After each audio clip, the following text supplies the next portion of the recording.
आउज़ुबिल्लाहि मिनश्शैतानिर्रजीम बिस्मिल्लाहिर्रहमानिर्रहीम। नन्हे मुन्ने प्यारे बच्चों, अस्सलामु अलैकुम। लाइव वेब टीवी की नई वीडियो के साथ हम हाजिर हैं।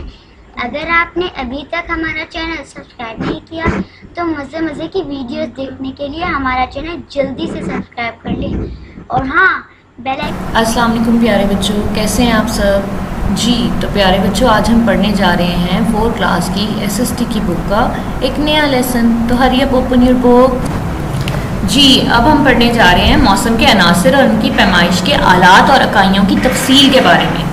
मौसम दर्जे झैल 5 अनासर से मिलके बनता है। किन अनासर से? कितने अनासर से? 5। दर्जा हरारत, बारिश, हवा का दबाव, हवाएं और हवा में नमी। इन 5 चीज़ों से मिलकर मौसम के वो बनता है। ठीक है। अब दर्जा हरारत क्या है? दर्जा हरारत मौसम का सबसे बड़ा अनासर है, बल्कि तमाम मौसमी अनासर इसके गिर्द घूमते हैं। गर्मी या सर्दी की शिद्दत को दर्जा हरारत कहा जाता है। दर्जा हरारत से पता चलता है कि कोई चीज़ या मौसम कितना गर्म या कितना सर्द है। ज़्यादा गर्माइश वाली चीज़ या मौसम का दर्जा हरारत ज़्यादा और कम गर्माइश यानी कि ठंडक वाली चीज़ और मौसम का दर्जा हरारत कम होता है। दर्जा हरारत नापने के लिए एक आला इस्तेमाल होता है जिसे थर्मामीटर कहते हैं। अब आप लोगों ने थर्मामीटर देखा होगा ना, जब आपको फीवर होता है, बुखार होता है, आप डॉक्टर के पास जाते हो, वो कहते हैं टेम्परेचर चेक करें, वो एक थर्मामीटर आपको लगाते हैं, उससे वो थर्मामीटर होता है, उससे दर्जा हरारत मापा जाता है। सेंटीग्रेड, फ़ारेनहाइट और केल्विन दर्जा हरारत को मापने की इकाइयाँ हैं। इस थर्मामीटर के अंदर इतना कुछ होता है। सेंटीग्रेड, केल्विन दर्जा हरारत को मापने की इकाइयाँ हैं। ठीक है। नंबर 2 पे आ जाए। बारिश। बादलों से जमीन की सतह पर पानी के कतरों का गिरना बारिश कहलाता है। समंदर, दरियाओं और झीलों की सतह से पानी बुखारात बनकर ऊपर की तरफ उठता है और आबी बुखारात से बादल बनते हैं। ये बादल बारिश का बायस बनते हैं। बारिश ज़राअत और पौधों के लिए जिंदगी की हैसियत रखती है। बारिश को एक आले मिकासुल मतर, किससे? मिकासुल मतर से नापा जाता है। मिलीलीटर और इंच बारिश की पैमाइश की इकाइयाँ हैं। अच्छा जी, नेक्स्ट हम पढ़ने जा रहे हैं हवा के दबाव के बारे में। हवा का अपना वजन होता है।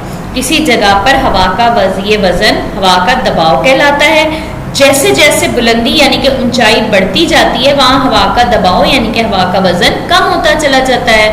नापने के लिए हवा के दबाव को एक आला मिकासुल बाद, बारिश के उसको नापने के लिए कौन सा आला था? मिकासुल मितर। और हवा के दबाव को नापने के लिए आला है मिकासुल बाद यानी कि बैरोमीटर इस्तेमाल होता है। मिली बार हवा के दबाव को नापने की इकाई है जी। नेक्स्ट पेज पे आ जाते हैं हम। हवाएं। हवा किसी खास सिमत और रफ्तार से चलने के अमल को हवाएं कहते हैं। यानी कि हवा किसी खास सिमत में अगर चल रही हो तो आज हम कहेंगे कैसी हवाएं चल रही हैं। हवाएं ज़्यादा दबाव वाले इलाके से कम दबाव वाले इलाके की जानिब चलती हैं। हवा इस वक्त तक चलती रहती है जब तक दोनों मकामात पर हवा का दबाव बराबर होता है। हवा की सिमत का अंदाज़ा वाइंड वेन से लगाया जा सकता है। किससे लगाया जा सकता है? Wind when. हवा की रफ्तार नापने का आला एनीमोमीटर कहलाता है। हवा की रफ्तार इकाई किलोमीटर फी घंटा होती है। अब आते हैं हम हवा की नमी में के पॉइंट पर। हवा में पानी की मौजूदगी को नमी या रतूबत कहा जाता है। कि बाजू का होता है ना, हवा गीली गीली ठंडक नुमा फील हो रही होती है, वो होती है हवा की नमी। ज़्यादा बारिश वाले इलाके और समंदर के करीब इलाकों में हवा की नमी का जो तनासुब होता है वो बहुत ज़्यादा होता है। समंदर से दूर खुश्क इलाकों में हवा की नमी का तनासुब कम होता है। जहाँ मतलब इलाके ऐसे हैं जो नमी वाले हों, वहाँ पर हवा की नमी ज़्यादा हो जाएगी। वहाँ पे हवा की नमी का जो दबाव है वो पानी की जो हवा में मिकदार है वो ज़्यादा शामिल हो जाती है। और हवा की नमी की मिकदार को मालूम करने के लिए एक आला है हाइग्रोमीटर। क्या आला है? हाइग्रोमीटर। वो इस्तेमाल होता है हवा की नमी को नापने के लिए। अब मौसमी पेशगोई, पैमाइश और मौसमी रिकॉर्ड की अहमियत क्या है ये देखते हैं। आने वाले मौसम, आबो हवा, बारिश, दर्जा हरारत, बादल और हवा के दबाव के बारे में कुछ दिन पहले ही पता लगाया जा सकता है। इस किस्म की मालूमात को मौसमी पेशन गोई कहा जाता है। ये मौसम कुछ मौसमी पेश गोई करने वाले आलात की मदद से मुमकिन है। ये सब कुछ जो है ना एक ख़ास आलात होते हैं उनकी मदद से किया जाता है। सूबा पंजाब में कायम मौसमी स्टेशन और मौसमी सैयारों की मदद से आवाम तक मौसम के बारे में मालूमात पहुंचाई जाती है। अगर हमारे पास कई सालों पुराना मौसमी रिकॉर्ड मौजूद हो तो मौसम के अनासर की पैमाइश और आदात शुमार इकट्ठे करके मौसमी तब्दीलियों का मुताला भी किया जा सकता है। फसलों की काश मौसमी पेश गोई को मद्देनजर रख के की जाती है। अगर पता लगता है कि बहुत ज़्यादा बारिशें होने वाली हैं तो किसान उसके हिसाब से कुछ और रद्द-ए-अमल इख्तियार करते हैं। इसके अलावा ज़्यादा गर्मी सर्दी बारिशों का भी पहले से इल्म हो जाता है, जिसकी वजह से आने वाले सैलाब से बचाव किया जा सकता है। मुख्तलिफ खेलों और तकरीबात के इनकाद के लिए भी इंतजामात करने के लिए रहनुमाई मिलती है।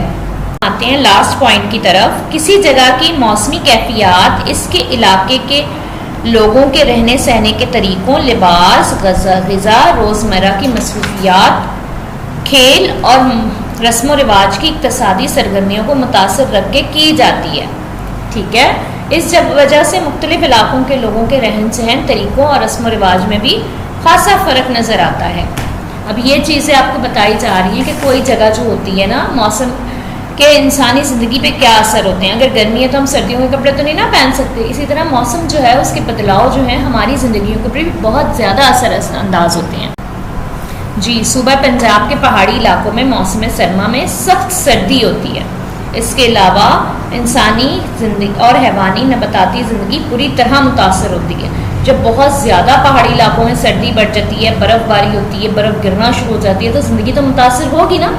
इस इलाके में लोग सर्दियाँ शुरू होने से कबल ही ज़रूरी ग़िज़ाई और जानवरों का चारा जमा करना शुरू कर देते हैं। यानी कि जो उनके अपने खाने पीने के लिए ज़रूरी सामान होता है वो, और जानवर अगर उन्होंने पाले हुए हैं तो जानवरों को खाना वो बर्फ़बारी सर्दी के मौसम से पहले जमा करना शुरू हो जाते हैं, क्योंकि सर्दियों में इनके इलाकों में ज़िंदगी सरगर्मियाँ ना होने के बराबर रह जाती हैं। जब बाहर बर्फ़ इतनी बड़ी बड़ी गिरी, आप गाड़ी नहीं निकाल सकते, बाहर जा नहीं सकते, तो सब कुछ पहले ही स्टोर करना शुरू कर देते हैं। मौसम गर्मा शुरू होते ही बर्फ़ पिघलना शुरू होती है तो ज़िंदगी की गहमा गहमी भी शुरू हो जाती है।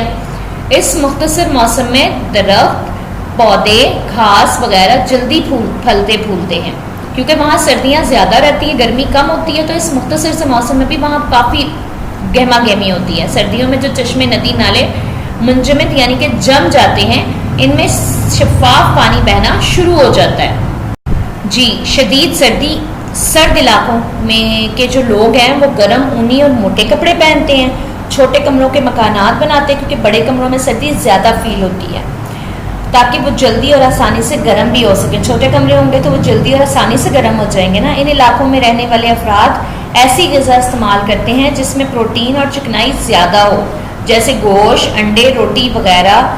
चाय और कहवा ज़्यादा पीते हैं, क्योंकि प्रोटीन जिनमें ज़्यादा होगी ना वो हमारी बॉडी को हीटअप रखते हैं। मौसम सरमा में तफरी सरगर्मियाँ बहुत कम हो जाती हैं, क्योंकि ज़ाहिर सी बात है इतनी ठंड होगी तो वहाँ पे लोगों ने तफरी क्या करनी है। यहाँ मौसम गर्मा बहुत खुशगवार होता है, वहाँ के लोग गर्मी के मौसम को बहुत इंजॉय करते हैं। अच्छा जी, अब आते हैं पंजाब के मैदानी इलाकों की तरफ। पंजाब के मैदानी इलाकों में मौसम गर्मा शदीद गर्म होता है, यानी कि शदीद गर्मी पड़ती है, और सर्दियों में शदीद सर्दी पड़ती है। गर्मियों में हल्के सूती कपड़े पहने जाते हैं, जबकि सर्दियों में मोटे ऊनी कपड़े इस्तेमाल किए जाते हैं। सूबा पंजाब के जनूबी, अच्छा हमने मैदानी इलाके, पहाड़ी इलाके तो पढ़ लिया, अब जनूबी इलाके की तरफ आते हैं, क्योंकि वहाँ पे ज़्यादातर रेगिस्तान है तो वहाँ बहुत सख्त गर्मी होती है। गर्द आलूद मिट्टी वाली यानी कि आंधियाँ चलती हैं, रेत के तूफान कसरत आते हैं। यहाँ के रहने वाले खुद को गर्मी और लू से बचाने के लिए सर पे पगड़ी बांधते हैं और जिस्म को कपड़ों से ढांप के रखते हैं। ये लोग रातों को सफ़र करते हैं, क्योंकि रातों को सहरा निस्बतन दिन के ठंडे होते हैं। यहाँ के लोग भेड़, बकरियाँ और दीगर मवेशी पालते हैं, यानी कि दीगर जानवर पालते हैं। अब नेक्स्ट पेज की तरफ आते हैं। सर्द इलाकों के मुकाबले में मैदानी और सहराई इलाकों में रहने वाले अफराद गर्मियों के मौसम की वजह से ढीले ढाले कपड़े पहनते हैं, क्योंकि गर्मी होती है तो तंग कपड़ों में तो और ज़्यादा गर्मी लगती है ना। इनके मकानात खुले और हवादार होते हैं। लोग गंदम की रोटी और सब्ज़ी ज़्यादा खाते हैं। मुख्तलिफ अक़साम के शरबत और लस्सी भी पीते हैं, क्योंकि गर्मियों में अक्सर आपने भी देखा ना, हम शरबत भी पीते हैं, लस्सियाँ भी पीते हैं। यहाँ के लोगों की अहम सरगर्मी फसलें उगाना, क्योंकि गर्मियों के मौसम में फसलें ज़्यादा उगती हैं। अब हम आते हैं इन इलाकों की कुदरती आफात की तरफ। आपके पास हेडिंग है इस पेज पे, कुदरती आफात। सतह ज़मीन के ऊपर या अंदर से आने वाली कुदरती तब्दीलियां जो ज़मीन के ऊपर मौजूद हर किस्म की ज़िंदगी और अमलाक को नुकसान पहुंचाती हैं कुदरती आफात कहलाती हैं। ज़ेल में चंद कुदरती आफात का जिक्र किया गया है। अब नीचे जो आपको पॉइंट्स दिए उनमें कुछ कुदरती जो आफात हैं उनके बारे में बताया गया है। अच्छा जी, इन आफात में नंबर 1 पर है सैलाब। जब दरिया का पानी किनारों से बाहर निकलकर बहना शुरू कर दे और जिसकी वजह से इर्द गिर्द की ज़मीन ज़ेरे आब यानी कि गीली हो जाए, इसे सैलाब कहते हैं। सैलाबी सूरत हाल किसी भी दरिया या झील में मौजूद पानी की मिकदार ज़्यादा होने की वजह से पेश आती है। किसी भी झील या दरिया में पानी ज़्यादा हो जाएगा तो वह सैलाब आता है। सैलाब आमतौर पर इस वक्त ख़तरनाक होता है जब ये ज़रई ज़मीनों और इंसानी आबादियों को नुकसान पहुंचाए। अगर किसी खुले उसमें सैलाब आएगा तो वो इतना नुकसानदेह नहीं होता, लेकिन जहाँ पर आबादी है वहाँ सैलाब आए तो बहुत ज़्यादा नुकसान हो जाता है। पंजाब में 2010 में आने वाले सैलाब ने बहुत ज़्यादा जानी और माली नुकसान पहुँचाया था। फसलों और इंसानी आबादियों को वक्त के साथ साथ सैलाब की वजह से दरपेश खतरात में इजाफा हुआ है। अब कौन कौन से खतरात हैं वो पढ़ेंगे जी। अब ये बताते हैं आपको इसकी एहतियाती तदाबीरें। लोगों को दरियाओं के किनारों पर आबाद होने से रोका जाए। नंबर 2, फील्ड वार्निंग सेंटर कायम करके इन्हें फाल बनाया जाए, यानी कि लोगों को ऐसी जगहों पर रहने से रोकने के लिए सेंटर कायम किए जाएं। नंबर 3 पर ये बता रहे हैं मुमकिना खतरात जो कि नज़र आता है कि ये खतरात साबित हो सकते हैं, उनकी पेश नज़र ज़्यादा आबादी वाले इलाकों के लिए हिफाजती पुश्ते तामीर किए जाएं। यानी कि पता लग सकता है कि ये इलाका भाई उसके पास है दरिया के, यहाँ पर खतरात आ सकते हैं, तो उसमें पहले से ही हमें जो है ना एहतियाती तदाबीर जो हैं अपने पास उसके सारा सेटअप रखना चाहिए। नीचे आते हैं नंबर 2 पॉइंट की तरफ जो कि है ज़लज़ले। सतह ज़मीन के लरज़ने या हरकत करने को ज़लज़ला कहा जाता है। ज़लज़ले के दौरान ज़मीन के अंदरूनी हिस्सों की प्लेटें टकराती हैं। जी लास्ट में हमें बताया जा रहा है कि लैंड स्लाइडिंग से बचाव के लिए पहाड़ की ढलानों पर जंगलात को काटने से रोका जाए और ज़्यादा से ज़्यादा दरख्त लगाए जाएं, क्योंकि दरख्त लगाना तो माहौली आलूदगी से भी बचा जा सकता है दरख्त लगाने के बाद, और लैंड स्लाइडिंग से भी बचाव के लिए पहाड़ी ढलानों पर जंगलात कम करने की बजाय ज़्यादा से ज़्यादा दरख्त लगाने चाहिए। पहाड़ी इलाकों में बुलंद और बाला इमारतें बनाई जाएं। पहाड़ी इलाकों में बुलंद बाला इमारतें ना बनाई जाएं। खासतौर पे घर की छतों को बनाते वक्त लकड़ी और टीन की चादरों का ज़्यादा इस्तेमाल करें। आबादियां ऐसे इलाकों में ना बनाई जाएं जहां तूदे गिरने का खतरा हो। बहुत सिंपल सा लेकिन थोड़ा सा लॉन्ग लेसन हमने पढ़ा। हमने इसमें बहुत कुछ पढ़ा अपने मुल्क की आबादी के बारे में, मौसमों के बारे में, तमाम सूरत हाल, कुदरती नागहान आफात के बारे में हमने पढ़ा, सब कुछ पढ़ा। होप आपको ये चैप्टर बहुत अच्छे से समझ आया होगा। नेक्स्ट चैप्टर में इंशाल्लाह आपसे मुलाकात होगी।